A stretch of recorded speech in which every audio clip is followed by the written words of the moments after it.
Last class में हमने accounting के दो प्रोसेसेस को कंप्लीट किया था, जिसमें हमने सबसे पहले आइडेंटिफाई करना पड़ा समझा था और हमने उसके बाद मेजर करना समझा था, जिसमें मैंने आपको ट्रांजैक्शंस के बारे में भी कहा था, फाइनेंशियल ट्रांजैक्शंस क्या होती है और नॉन फाइनेंशियल ट्रांजैक्शंस क्या होती है। सो मेजर करने का जो हमारे पास है ना, ये जो हमारे पास जो मेजरिंग यूनिट हमारे पास जो है अकाउंटिंग में, वो मैंने क्या कहा था, वो मैंने कहा था मेजरिंग यूनिट हमारे पास अकाउंटिंग में सिर्फ क्या है, दैट इज मनी। ठीक है, ओके। और हम मेजर करना हमें इसी यूनिट से हमेशा होता है। जो चीज़ हम measure in terms of money नहीं कर सकते तो हम अकाउंटिंग में उसको रिकॉर्डिंग के लिए नहीं कर सकते। क्लियर हो गया आपको? अब हम बात करेंगे आज किसकी, रिकॉर्डिंग की। अब रिकॉर्डिंग किसकी होगी, आप मुझे बता सकते हैं ना। रिकॉर्डिंग होगी ना असल में आप फाइनेंशियल ट्रांजैक्शंस की होगी कि नहीं। अब ऐसा कहना, रिकॉर्डिंग ऑफ फाइनेंशियल ट्रांजैक्शंस। इसके लिए जो आपको अब पढ़ना है ना, जो आपको सीखना है रिकॉर्डिंग ऑफ फाइनेंशियल ट्रांजैक्शंस करने के लिए, उसमें जो सिलेबस का एक चैप्टर इंपॉर्टेंट हमें दिया गया है, जिसको हम जर्नल कहते हैं। क्या कहते हैं? जर्नल। और जिसको हम एक और दूसरे नाम से भी जानते हैं, जिसको हम क्या बोलते हैं, डे बुक। असल में हम अभी जो पढ़ रहे हैं ना, वो अकाउंटिंग प्रोसेस को ही समझ रहे हैं। ठीक है, तो इसमें जो रिकॉर्डिंग होगी ना फाइनेंशियल ट्रांजैक्शंस की, वो किस में हमें करनी है, जर्नल में, या हम उसको डे बुक, जब हम इस टॉपिक पे आएंगे तो उस समय इसको इन डिटेल देखेंगे। ठीक है, तो अब रिकॉर्डिंग हमें करनी क्या है, फाइनेंशियल ट्रांजैक्शंस, जिनका ताल्लुक सिर्फ और सिर्फ किसके साथ होगा, पैसों के साथ होगा। और दूसरी बात, और वो बिजनेस से रिलेटेड होनी चाहिए। तो दो कंडीशन जो मैंने आपको बताई थी, एक होनी चाहिए transaction related to the business, और उस ट्रांजैक्शन को हम एक्सप्रेस करने चाहिए इन टर्म्स ऑफ मनी।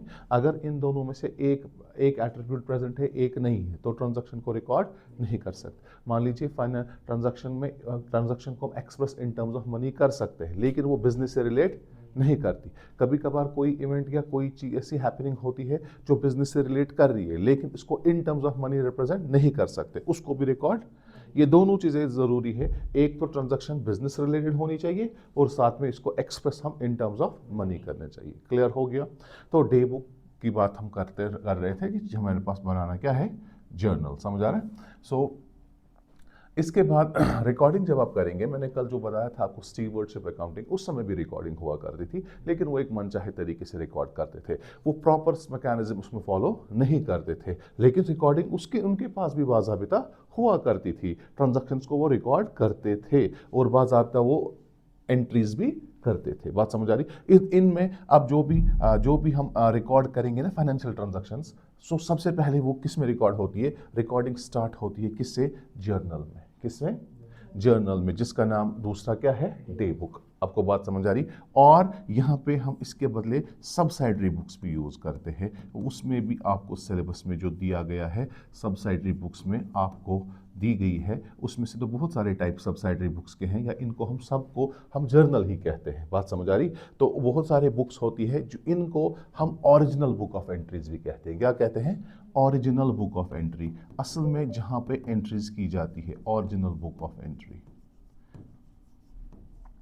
यहाँ पे हमें ओरिजिनल एंट्री करनी होती है हर एक ट्रांजैक्शन की। We call it as original book of entry. ठीक है, या कहेंगे आप इसको जर्नल, या कहेंगे डे बुक। सबसाइडरी बुक्स तो बहुत सारी है, अलग अलग ट्रांजैक्शंस के लिए अलग अलग मेंटेन की जाती है। बात आपको समझ आ रही है? जिसमें आपके पास एक परचेज बुक होती है। ठीक है, ये एक सबसाइडरी बुक है।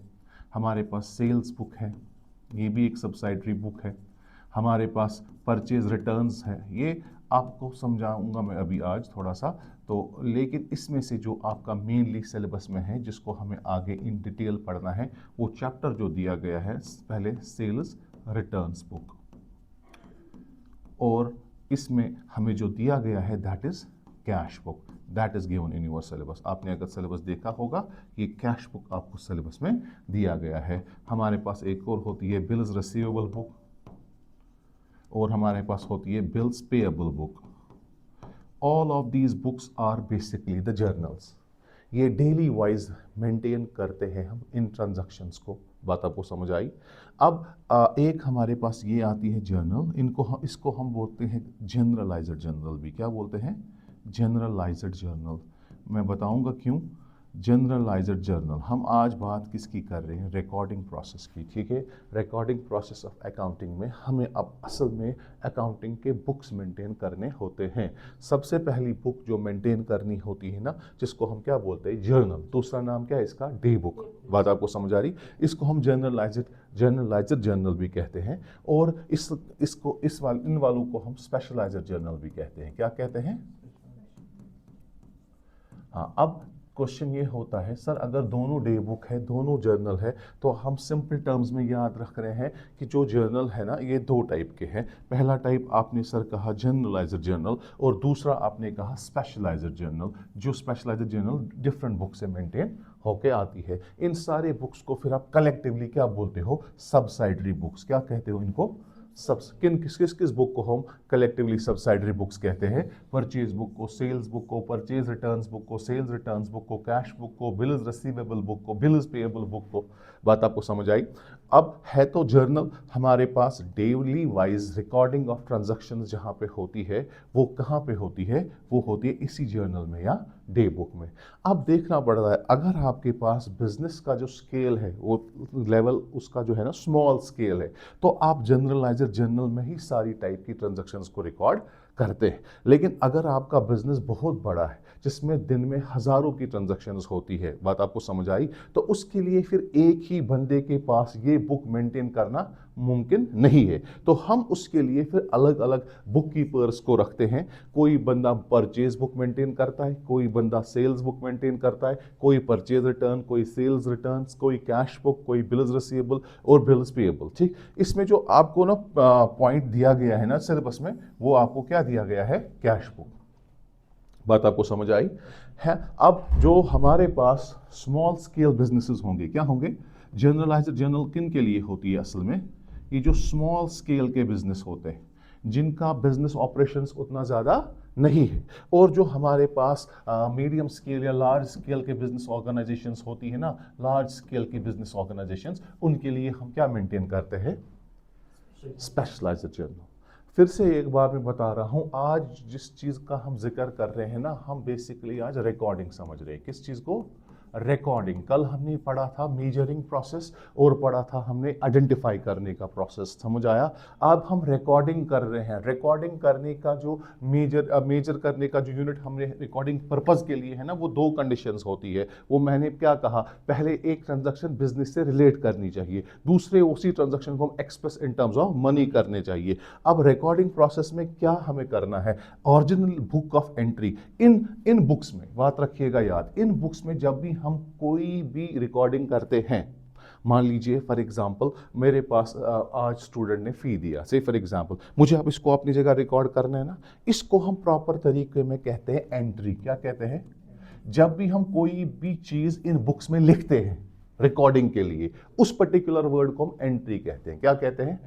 बात आपको समझ आ रही? तो आपको कभी कभार कहा जाता है कि आप इसको एंट्री करके ले आओ।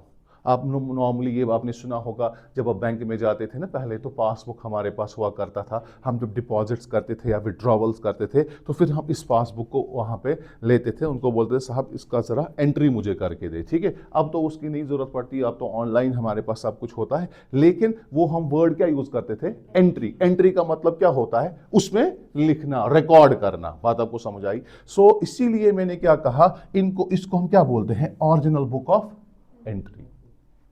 बात आपको समझ आ रही? So original book of entry कहां पे होती है? रिकॉर्डिंग प्रोसेस में। किस में? रिकॉर्डिंग प्रोसेस में। इसमें मैंने क्या कहा था? इसका नाम क्या है बेटा जी? जर्नल। जर्नल अभी हम आगे पढ़ेंगे ये किस चीज से डिराइव किया गया है, लेकिन सिंपल टर्म्स में इसको हम डे बुक कहते हैं। क्या कहते हैं? डे बुक कहते हैं। अगर स्मॉल स्केल का बिजनेस है, तो सारी नेचर की ट्रांजैक्शन, सारे टाइप की ट्रांजैक्शंस एक ही बुक में रिकॉर्ड होगी, जिसका नाम है जनरलाइज्ड जर्नल। क्या है नाम उसका? इसमें हर एक नेचर की, अभी तो हमने टर्म्स नहीं पढ़ी, मैं सिंपल टर्म में बड़ा समझाता हूं। हम फॉर एग्जांपल अगर माल खरीदते हैं सप्लायर से उधार पे, ठीक है, वो अलग बुक में रिकॉर्ड होगा। अगर हम माल खरीदते हैं सप्लायर से लेकिन नकद में, जैसे कल मैंने आपको समझाया था cash transaction and credit transaction, वो मैंने बताया था ना, हम फाइनेंशियल ट्रांजैक्शंस को कैटेगराइज करते हैं या तो कैश या तो क्रेडिट, उधार या नकद। बात समझ आ रही? दोनों फाइनेंशियल ट्रांजैक्शंस है। अब मैंने खरीदा अपने सप्लायर से माल, और वो उधार पे खरीदा, ठीक है, तो वो अलग बुक में रिकॉर्ड होगा। उसके लिए हम फिर बनाएंगे परचेज बुक। क्या बनाएंगे? परचेज। अगर मैंने वही माल अपने सप्लायर से खरीदा लेकिन मैंने वो कैश में खरीदा, वो रिकॉर्ड होगा अलग बुक में, उसका नाम है कैश बुक। आपको बात समझ आ रही है? आपको बात समझ आ रही है? अगर मैं फॉर एग्जांपल अब सेल कर रहा हूं, अब मैं माल बेच रहा हूं, हम किसको सेल करेंगे? कस्टमर को, है ना। तो मैं माल बेच रहा हूं किसको? कस्टमर। हम अभी जो बात कर रहे हैं ना बिजनेस की, हम अभी बात कर रहे हैं इसको from the point of view of business देख रहे हैं। ये खरीदना बेचना सारी चीजें किससे रिलेट करती है? बात आपको समझ आ रही? हमें इसमें ना बेसिकली कॉन्सेप्ट को क्लियर करना है। आपको यहाँ पे अकाउंटिंग को उतना ही देखना है जितना आपको एग्जाम पॉइंट ऑफ व्यू से। मेरी बात समझ आ रही? तो अब यहाँ पे मैं आपको वो चीज़ें नहीं बता रहा हूँ कि जो आपके एग्जाम से रिलेटेड नहीं है। बात आपको समझ आ रही?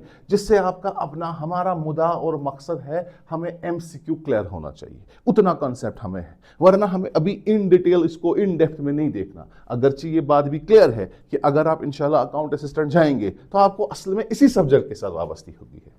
बात आपको समझ में? फील्ड ही है ना अकाउंट असिस्टेंट। अकाउंट असिस्टेंट का हमारा जॉब ही यही है कि हमें अकाउंटिंग करनी है। बात आपको समझ आ रही कि नहीं?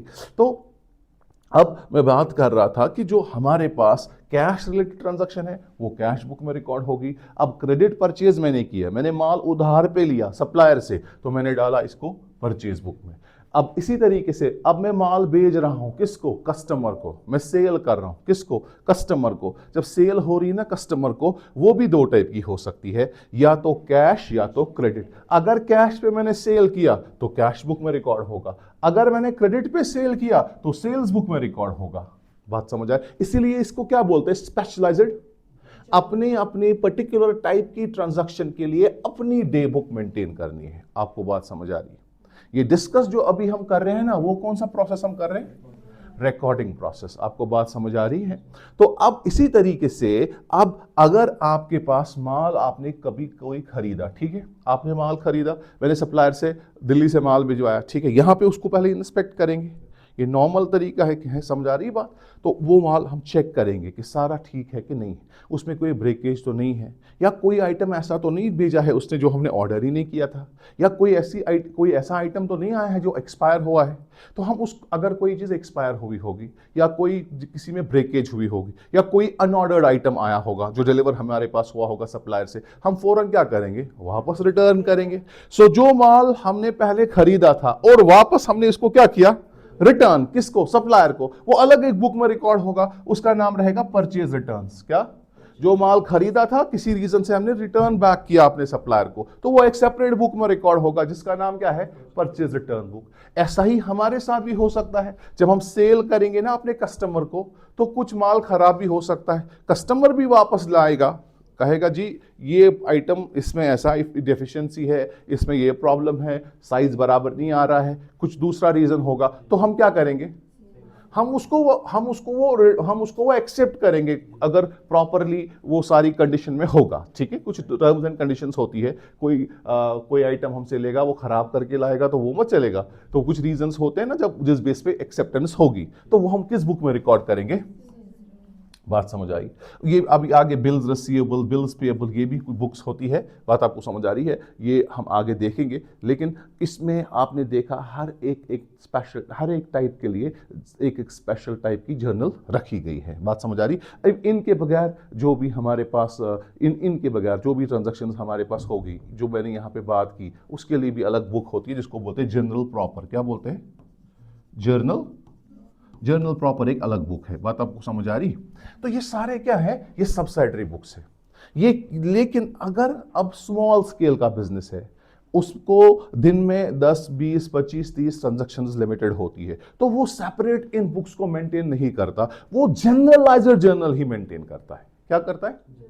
जनरलाइजर जर्नल में परचेज की एंट्री, वो कैश परचेज हो, वो क्रेडिट परचेज हो, वो कैश सेल हो, वो क्रेडिट सेल हो, वो परचेज रिटर्न्स हो, वो सेल्स रिटर्न्स हो, बिल्स रिसीव करना हो, बिल्स की पेएबल हो, वो सारी ट्रांजैक्शंस को रिकॉर्ड किस में करता है?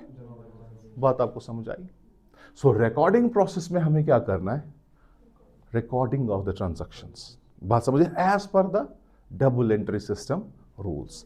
असल में जो कंसेप्ट है ना, ये मेन चीज है गोल्डन रूल्स। ये डेबिट और क्रेडिट की पहचान जहां पे हमें समझ आएगी ना, आपको वहां पे अकाउंटिंग समझ आ गई, वो इस भी में अप्लाई होता है। अगर आपने जर्नल सीखा, लेजर अब कोई बात नहीं होती, ट्रायल बैलेंस बनाना कोई बात नहीं है, statements of profit and loss, balance sheet, financial statements बनाना फिर कोई बड़ी बात, लेकिन सारा जो फंडामेंटल है ना, जो फंडा सारा है ना, वो इसके पीछे छुपा हुआ है, जिसको हमें इन डिटेल समझना जरूरी होगा। बात आपको समझ आई? So recording the financial transactions, clear? अब मुझे बताइए हम किस मुताबिक बनाएंगे? क्या हम स्टीवर्ड अकाउंटिंग फॉलो करेंगे कि हम डबल एंट्री सिस्टम? तो डबल एंट्री, बात समझ आई? तो स्टीवर्ड्स भी रिकॉर्डिंग किया करते थे, जिसकी एग्जांपल मैं आपको समझाता हूं, फिर आपको क्लियर होगा। मान लीजिए आपको हर दिन घर में एक दूध वाला आता है जो आपको डेली बेसिस पे दूध डिलीवर करता है, ठीक है?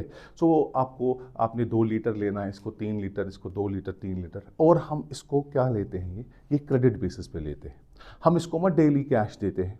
वो आता है, बेल करता है, वो हमें अपनी डिलीवर दूध करता है, होम डिलीवरी देता है। ये पुराने ज़माने से आया, ये कोई नई बात नहीं। आज हमें बोलते हैं पिज़्ज़ा डिलीवर होगा, होम डिलीवरी तो बहुत टाइम से चली आ रही है। बात समझ आ रही कि नहीं?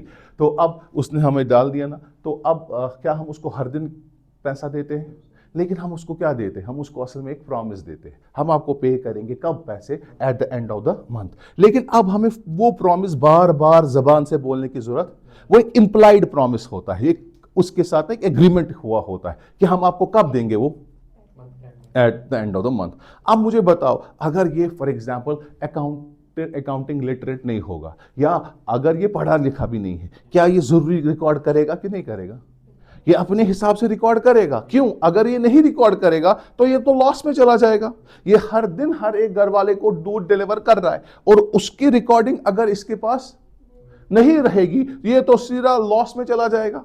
तो ये भी अपना तरीका अपनाएगा। अगर इसने इवन अगर फॉर एग्जाम्पल इलिटरेट भी होगा, ये भी कुछ ना कुछ करेगा। ये अपने बुक में ना, वो मैं वो जैसे ना वो टैली मार्क्स होते हैं,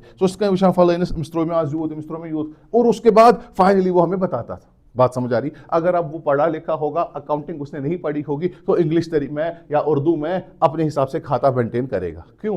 eight the end of the month वो जब आएगा ना, उस साथ में आपको एक पर्ची हाथ में देता है, ठीक? वो असल में क्या होता है,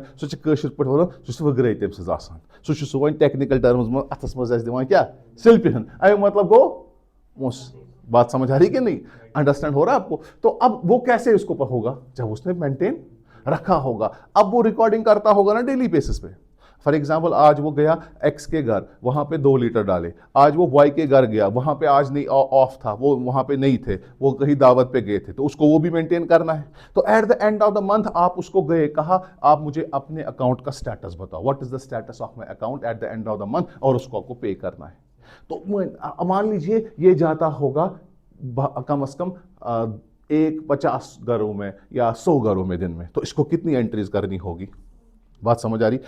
अब मुझे बताओ, अगर दिन में हो गई 100 एंट्रीज, तो एक महीने में कितनी होगी 30 करके? 300 एंट्रीज। अरे एक दिन में हो रही है 100, शाबाश, 3000 एंट्रीज होगी। बात समझ आ रही? पैसों का ही हिसाब रखना है। बात समझ आ रही है? इसमें चौकन्ना रहना है। तो 3000 एंट्रीज करनी है। मुझे एक बताइए, अब ये 3000 एंट्रीज कितने पेजेस पे होगी? हाँ, हमारे बिजनेस में भी जर्नल में दिन में फॉर एग्जांपल अगर 100 एंट्रीज हो रही है, 200 एंट्रीज हो रही है, तो महीने में कितनी होगी? है ना? इसी हिसाब से हजारों की एंट्रीज होगी। आप मतलब हर एक पेज टर्न करेंगे, उससे मत कोई वे आउट निकलेगा। आपको मेरी बात समझ आ रही? इसमें मेरे पास फॉर एग्जांपल 100 कस्टमर्स है, 100 कस्टमर्स का सारा कुछ मैंने एक ही बुक में रिकॉर्ड किया होगा, जब मैं डे बुक की बात कर रहा हूं, और वो भी स्टीवर्ड मेंटेन कर रहा है। मेरी बात समझ आ रही? तो इसका मतलब है रिकॉर्डिंग इसने की, लेकिन रिकॉर्डिंग करना ही काफी नहीं है। तो इसको तो एक ये मुश्किल लगेगा, ये कैसे इतने ट्रांजैक्शंस को देखेगा और फिर चेक करेगा कि मुझे किसको कितना देना है। तो इसके लिए ये क्या करता है, इसके लिए अब इसका मतलब हो गया रिकॉर्डिंग तो हमने किया, लेकिन रिकॉर्डिंग करना ही अकाउंटिंग में काफी। इसके लिए अब हम आएंगे क्लासिफाइंग ऑफ ट्रांजैक्शंस। तो अच्छा इसका समझो क्या अब करना है, क्लासिफाई करना है ट्रांजैक्शन को। क्या करना है बेटा जी? We have to go to classifying of transactions. ठीक है, हमें क्या करना है? Classifying of transactions. तो अभी अपने रिकॉर्डिंग में आप रिकॉर्डिंग की एक दो लाइनें लिखेंगे पहले. Write down first the recording. Recording क्या होती है? This is the basic function of accounting. Recording is the basic function of accounting.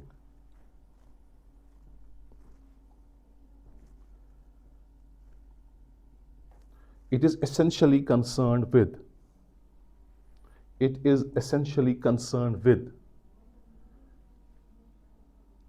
ensuring that all the business transactions, it is essentially concerned with ensuring that all the business transactions of financial character are recorded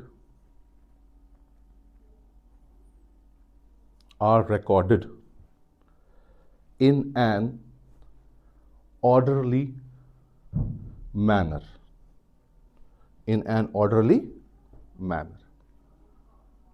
Clear? It is done in a book. Called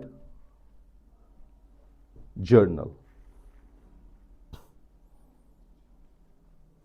It is done in a book called journal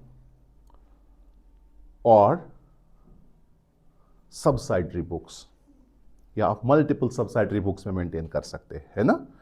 अगर nature of a business small है, then you go for a generalized journal. If the nature of the business, मतलब आपका scale of the business operation ज्यादा है, तो आप जाएंगे किसमें? वहां पे आपको आधा क्लासिफाई पहले ही होके आएगा, है ना? क्योंकि परचेज वाली ट्रांजैक्शन सारी अलग से होगी, क्रेडिट परचेज वाली, कैश वाली ट्रांजैक्शन अलग से होगी, क्रेडिट सेल्स वाली ट्रांजैक्शन अलग से होगी. तो आधी क्लासिफिकेशन का जो काम है ना, वो अलग से हुआ होगा. तो इसी वेंडर की बात हम करेंगे जो अभी हम कर रहे थे यहां पे.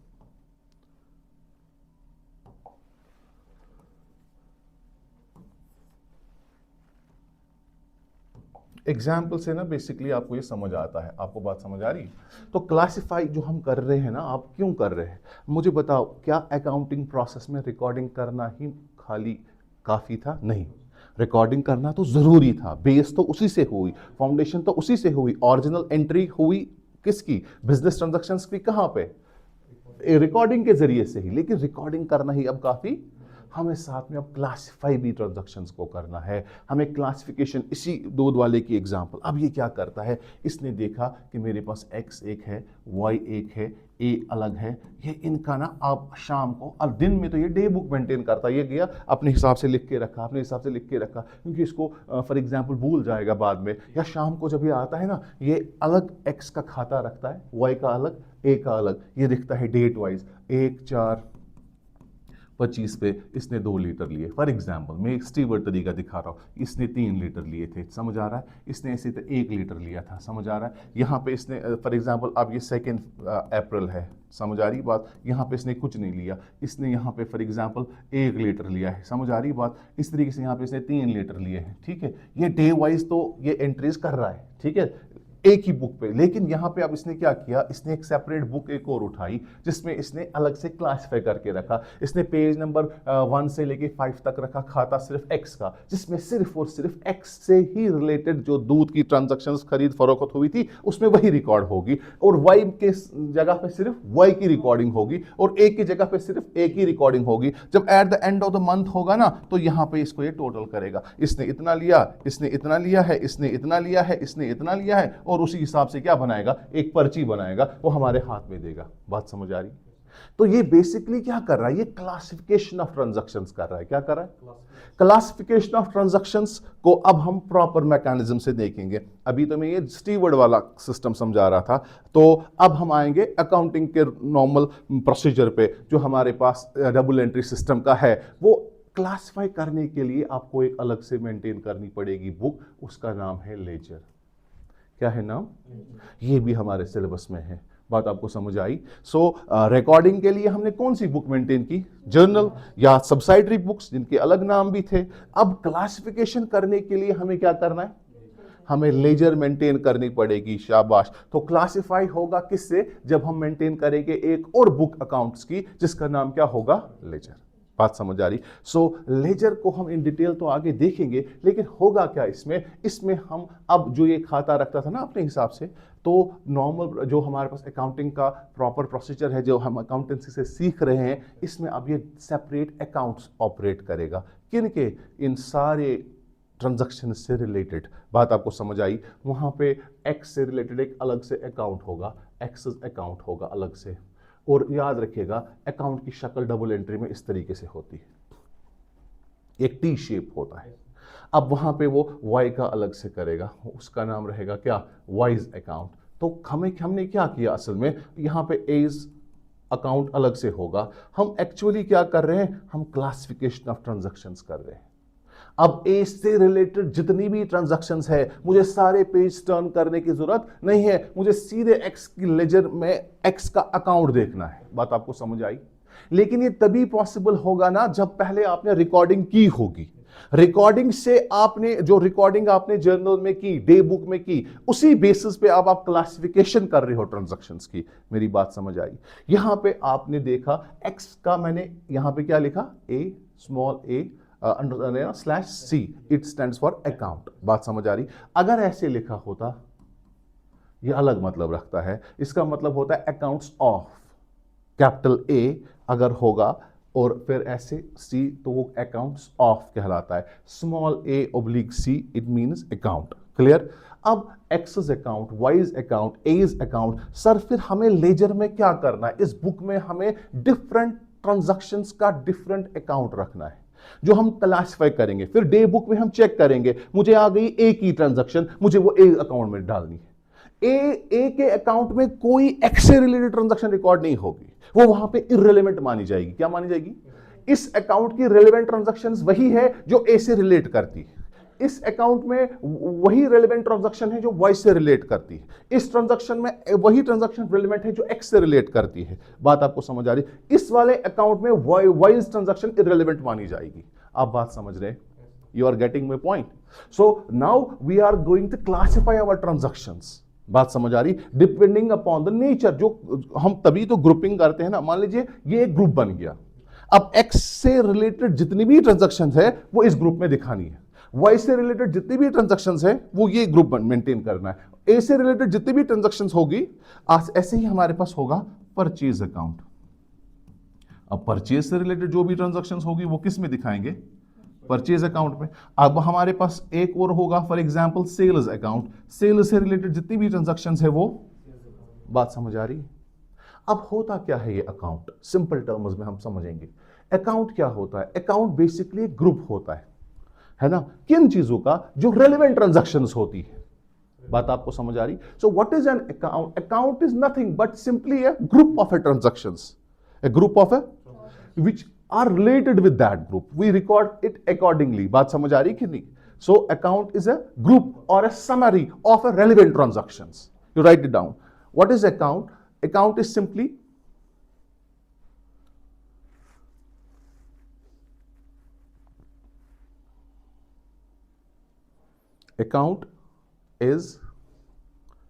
summary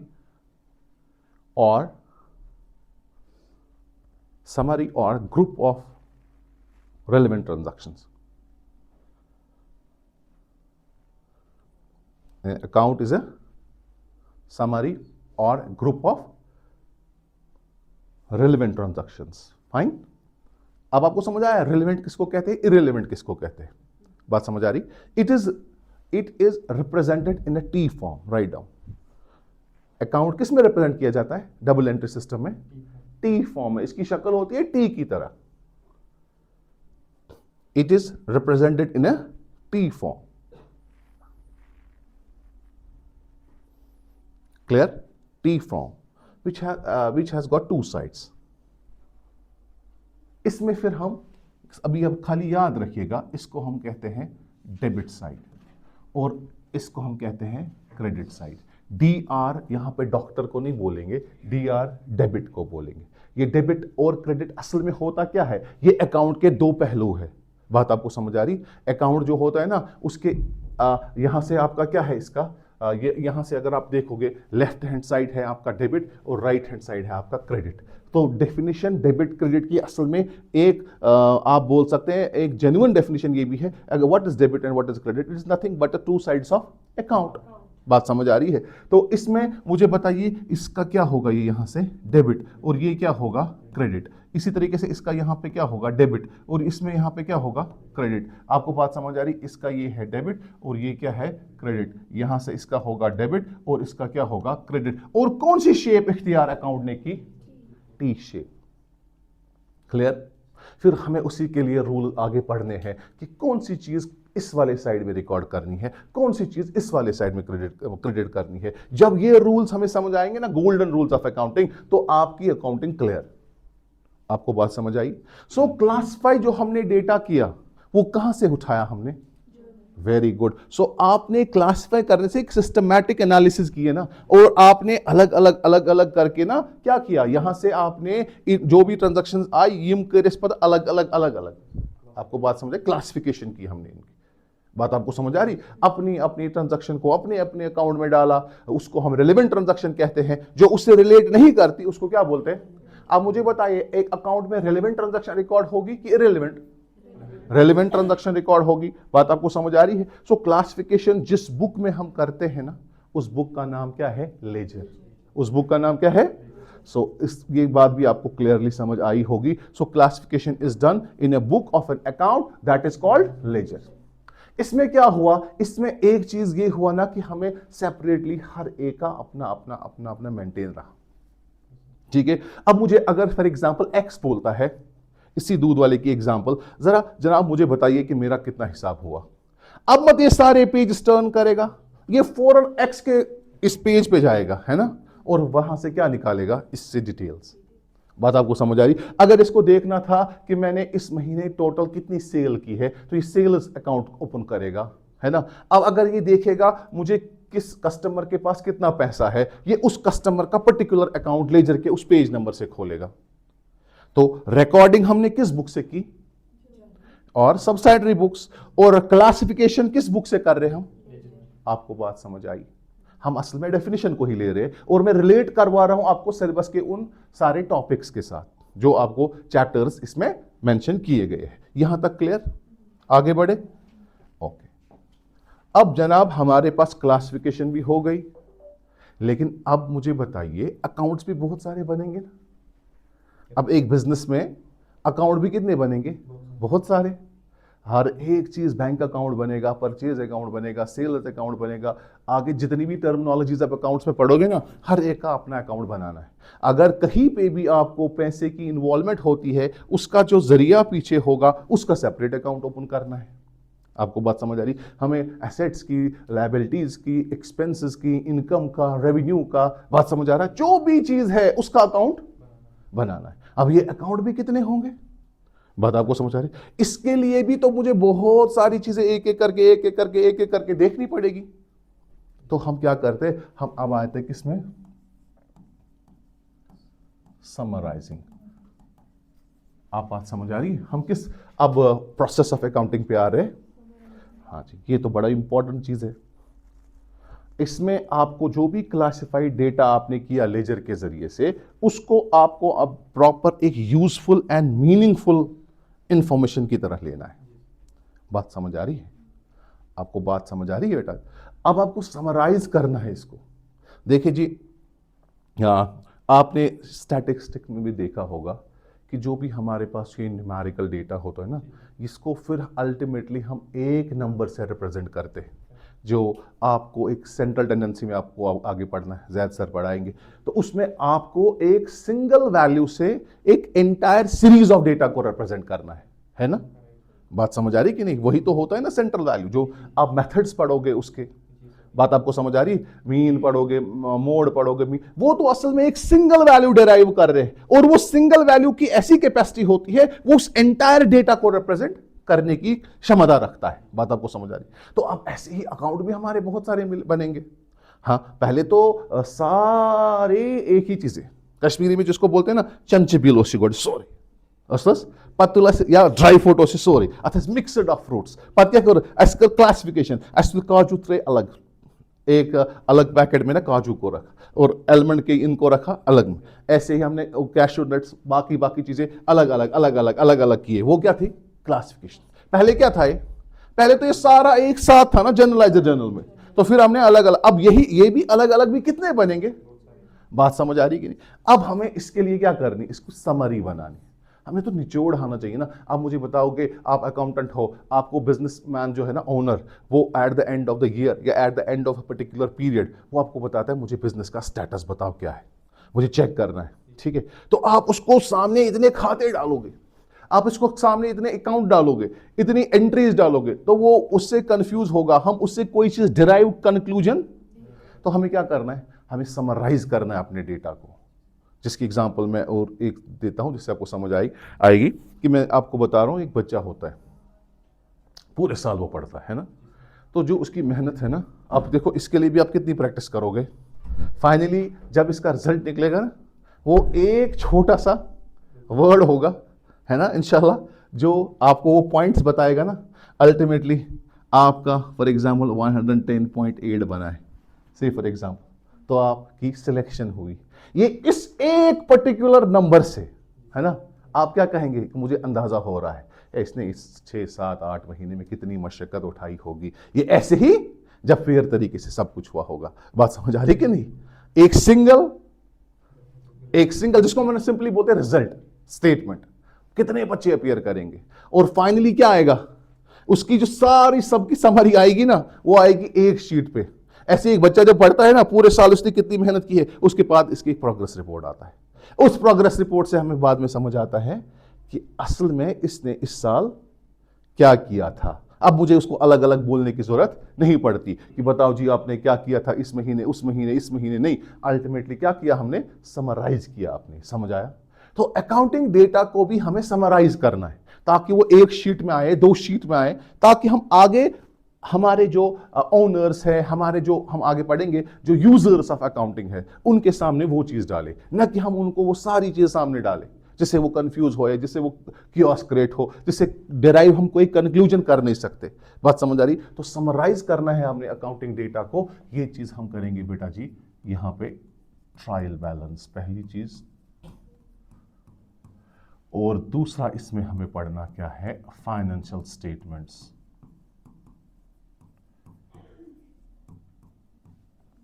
financial statement sole proprietor की अगर होगी तो उसमें बेटा जी आपको पढ़ना होगा trading account, profit and loss account. ये हमारे सिलेबस के सारे अब टॉपिक्स ओपन हो रहे हैं। और यहां पे बेटा जी बैलेंस शीट, ये साल के एंड पे बनाई जाती है, समराइज किया जाता है हमारे अकाउंट्स में। बात आपको समझ आ रही कि नहीं? सो इसमें हम क्लासिफाइड डेटा को इस मैनर में रिप्रेजेंट करते हैं कि जिसमें एक अंडरस्टैंडेबल और एक यूजफुल इंफॉर्मेशन हम डेराइव कर सके, जिसके बेसिस पे फिर आगे बिजनेस में हम डिसीजंस ले सके। आपको बात समझ आ रही है? सो अब हमें क्या करना है, समराइज करने में क्या करना हमें देखना है, हमें ट्रायल बैलेंस बनानी है, हमें फाइनेंशियल स्टेटमेंट्स बनाने, इनको हमें ना इन डिटेल देखना है। आप देखो कि सिलेबस में ट्रायल बैलेंस भी है, फाइनेंशियल स्टेटमेंट्स में ट्रेडिंग अकाउंट है, प्रॉफिट एंड लॉस अकाउंट है। और ये क्या है, ये आप मुझे बताओ क्या एक पूरी बुक में आएगा? ये नहीं, ये तो 2 पेजेस पे आएगा, 3 पेजेस पे आएगा। हमारे पास जो भी फाइनेंशियल स्टेटमेंट्स होती है ना, हमारे पास आप जब देखते हैं जेके बैंक निकालता है हर साल अपनी फाइनेंशियल स्टेटमेंट्स, वो न्यूज़पेपर के 2 पेजेस पे आता है। अब वरना देखे बैंक कितनी ट्रांजैक्शन साल भर करता होगा। हाँ, प्रीवियस रिकॉर्ड के मुताबिक जो हमारे पास था जेके बैंक का टोटल दिन का रेवेन्यू 3.2 करोड़ है। आज तो उससे ज़्यादा होगा दिन में। दोस्त के कहें जेके बैंक 60 करोड़ चंदस। बात समझ आ रही कि नहीं? दिन का, ये दिन का है उनका। बात समझ, अब मुझे बताओ कितनी ट्रांजैक्शन होती होगी इसकी, है ना। अब फिर उसी को एक न्यूज़पेपर के पेज पे डालते हैं, वो क्या होती है, समरी बनती है। बात समझ आई? तो उसके लिए हमें ट्रायल बैलेंस पहले बनानी है, जो हमारे सिलेबस का इंपॉर्टेंट चैप्टर है, इंपॉर्टेंट ये हमारे सिलेबस में दिया गया है। और financial statements, trading account, profit and loss account और बैलेंस शीट। समझने के लिए, याद रखने के लिए इन 2 को हम ना बोलते हैं इनकम स्टेटमेंट। अभी खाली आप टर्म याद रखें, इन डिटेल्स में हम इसको देखेंगे जब हम यहाँ पे पहुँचेंगे। बात समझ आ रही? इसको क्या बोलते हैं? Income statement. बात किसको? Trading account and profit and loss account. और बैलेंस शीट को बोलते हैं जी पोजीशन स्टेटमेंट। अभी तो खाली आपको टर्म याद रखनी है क्या ये, वो हम बाद में देखते हैं। और याद रखिएगा बैलेंस शीट को एक नाम से और भी जानते हैं, हम कहते हैं मिरर ऑफ बिजनेस। क्या? हाँ, कौन है मिरर ऑफ बिजनेस? हाँ, इससे रिफ्लेक्ट होता है। मिरर में तो वही चीज देख सकता है इंसान जो होगा। बात समझ आ रही है? हाँ, मिरर ऑफ बिजनेस, ये रिफ्लेक्ट करेगा आपके बिजनेस से सारी वो चीजें। बात आपको समझ आ रही? ये कैसे बनाते हैं, इनमें क्या चीजें होती हैं, इनको अभी हम डिस्कस नहीं कर रहे, लेकिन समराइज करना। और ट्रायल बैलेंस, ठीक है, ट्रायल बैलेंस ना एक ऐसा पड़ाव होता है जहां पे हम ये चीजें देखते हैं जो अभी तक हमने जर्नल बनाई या अभी तक जो हमने लेजर बनाई, इनमें कोई अर्थमेटिकल एरर तो नहीं है। इसकी अर्थमेटिकल एक्यूरेसी को जानने के लिए सबसे पहले हम क्या बनाते हैं? Trial balance. ट्रायल बैलेंस से हम अपने अकाउंट्स की अर्थमेटिकल एक्यूरेसी जानते हैं। बात समझ आ रही? सो हमारे अकाउंट्स की जो अर्थमेटिकल एक्यूरेसी है ना, वो चीज़ डिटरमाइन करने के लिए हम जर्नल एंड लेजर को पहले कवर, ये ना इनको चेक करने के लिए कहीं पे आगे एरर्स भी हो सकते हैं, क्योंकि एक अकाउंट कौन बनाता है? इंसान बना। हाँ, अकाउंटेंट भी कौन है? तो गलतियां तो होगी ना। हाँ, अकाउंट्स में गलतियां होती है। बात समझ आ रही? और उन गलतियों को ठीक करने का तरीका भी अकाउंटिंग ने हमें सिखाया है। सो फिलहाल के लिए अर्थमेटिकल एरर्स, अर्थमेटिक एरर्स, इसमें जो एरर्स है ना वो भी एक अलग टॉपिक है। Types of errors in accounting, बात समझ आ रही? वो एक अलग टॉपिक है। लेकिन अर्थमेटिकल एरर्स को परखने के लिए, उनको जानने के लिए, उनको समझने के लिए हमारे पास जो जर्नल और लेजर है ना, जो रिकॉर्डिंग और क्लासिफिकेशन का प्रोसेस है ना, यहाँ पे उनका ना पहले एक टेस्ट होता है। बात समझ आ रही? जब ये टेस्ट वो क्वालिफाई करते हैं ना, तब जाके फिर क्या बन जाती है। हाँ, और याद रखिएगा जो ये फाइनेंशियल स्टेटमेंट्स और ये समरी होती है ना, ये बार बार नहीं बनती, ये एक पर्टिकुलर पीरियड के एंड पे बनती है। मान लीजिए कोई बिजनेस क्वार्टरली बनाएगा, क्वार्टरली मीन 3 मंथ्स, कोई 6 मंथली बायएनुअली बनाएगा तो 6 मंथ, कोई एनुअल बेस पे बनाएगा। बात समझ आ रही? जो भी अकाउंटिंग पीरियड आपने चूज किया होगा उस हिसाब से ये स्टेटमेंट्स बनती। लेकिन जो इसमें और इसमें एंट्रीज होती वो डेली बेसिस पे होती। इसको तो डे बुक कहा ही जाता है ना, लेकिन इसमें कंटिन्यूअसली मान लीजिए यहां पे एंट्रीज होती रहती। बात आपको समझ आ रही? तो समराइज भी हो गया, ठीक है। सो पहला क्या था? शाबाश। उसके बाद रिकॉर्डिंग के बाद क्लासिफाइंग, और उसके बाद आइडेंटिफाई करना, मेजर करना, रिकॉर्ड करना और क्लासिफाई करना। कुछ ऑथर्स मानते हैं इस इतने प्रोसेस को बुक कीपिंग कहते हैं। क्या बोलते हैं? और जो समराइज करना, ठीक है, कुछ लोग कहते नहीं समराइज भी किसमें आता है? बुक कीपिंग में। ये दो चीजें समझ लीजिएगा। यहां पे हम फिर इसके बाद लेक्चर इख्तिताम करते हैं। एक है बुक कीपिंग और दूसरा क्या है? अकाउंटिंग। बुक कीपिंग में वो कौन कौन सा प्रोसेस लेते हैं? एक तो आइडेंटिफाई करना, उसके बाद मेजर, उसके बाद रिकॉर्डिंग और उसके बाद क्लासिफाई। ये कुछ ऑथर्स का मानना है। कुछ समराइजिंग भी इसी में मानते हैं, ठीक है। लेकिन मोस्ट ऑफ द आप देखेंगे बुक से कि इसमें आइडेंटिफाई करना, मेजर करना, फिर रिकॉर्डिंग करना और क्लासिफाई करना। समझ आ रहा? इसके बाद जो प्रोसेसेस बाकी है ना अकाउंटिंग के, वो असल में यहां से स्टार्ट होते हैं। एक समराइजिंग, ठीक है, उसके बाद एक तो समराइजिंग प्रोसेस है। बात समझ आ रही? उसके बाद बेटा एनालाइज करना, एनालिसिस जिसको हम बोलते हैं, और जिसको हम बोलते थे इंटरप्रिटेशन, और उसके बाद कम्युनिकेशन। ये फिर हम ये सारे प्रोसेसेस किस में करते? अकाउंटिंग, ठीक है। तो हम कहते हैं accounting starts where book keeping ends.